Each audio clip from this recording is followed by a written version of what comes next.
Hello hello, good morning. তো আজই হচ্ছে আমার সেকেন্ড ডে। সকালে মর্নিং ওয়াক করলাম, আর আজকে তো পুরো ঘেমে একদম স্নান করে যাচ্ছে তাই অবস্থা।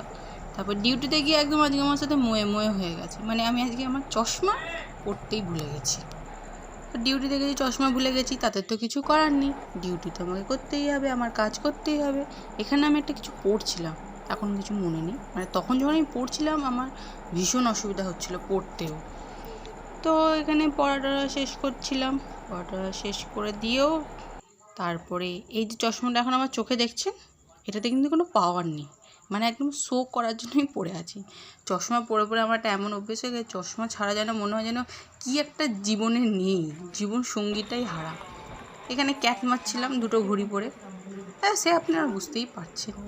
তো ক্যাট মারতে মারতে কাজ করছিলাম, কাজ করতে করতে খিদে পেয়ে গেলে চিড়ে ভাজাটাই আমার কপালে জোটে, আর তো কিছু নেই। এখানে আমি দেখছিলাম, মানে আমি চশমা ছাড়াও না ভালোই লাগে, খারাপ লাগে না, কি বলেন বলুন তো, আপনারা কমেন্টে জানাবেন আমাকে। তারপরে এত গরম, মানে মারাত্মক গরম পড়েছে।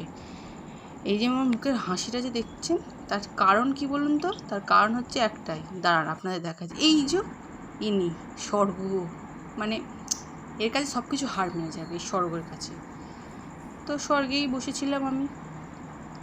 তারপরে কী করা যাবে, বাড়ি চলে এসেছিলাম। বাড়িতে যে দেখলাম মা সারপ্রাইজ করে দিয়েছে আমাকে কুলফি খাইয়ে, মানে এটা বাড়িতে মা বানিয়েছিল কুলফিটা। তো একদম মানে একদম 3-4টে আরামসে কুলফি আমি খেয়ে নিয়েছি। এখানে একদম বেশ এনজয় করতে করতে কুলফিটা খাচ্ছিলাম। কুলফি টুলফি খেয়ে মা বললো রাত্রেবেলা কী খাবি বল। এবারে আমার প্রিয় জিনিসটা বানাও তুমি আজকে। এখানে বানাচ্ছিল মা হচ্ছে চিড়ের পোলাও। রাত্রেবেলা আমার খাবারটা একদম জমে গেছিলো। চিড়ের পোলাও ডিনারে মানে একদম সেই ব্যাপার। মায়ের হাতে সব রান্নাই আমার খুব প্রিয়, কিন্তু চিড়ের পোলাওটা আমার একটু বেশিই পছন্দ। রাত্রেবেলা এটা দিয়ে আমি আমার ডিনার করছিলাম, তো খাচ্ছিলাম, খেতে খেতে মায়ের সাথে একটু কথা বলছিলাম। সারাদিন তো আমি বাড়িতে থাকি না, মায়ের সাথে আমার ঠিক তেমন কোনো কথা হয় না। তো দিনের শেষে মায়ের সাথে একটু টাইম কাটানোর আমি চেষ্টা করি। তো এখানে একটা অন্য কারণে আমি আর মা খুব হাসাহাসি করছিলাম, কারণটা আপনাদের পরে জানাবো কী কারণ সেটা। আমার মা একটা আমার কাছে আবদার করেছিল, তো আবদারটা রাখতে পারলাম কি পারলাম না সেটা আপনাদেরকে পরে জানাবো। এখন তো আপাতত এতটাই থাক।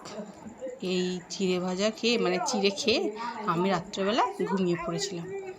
Good night.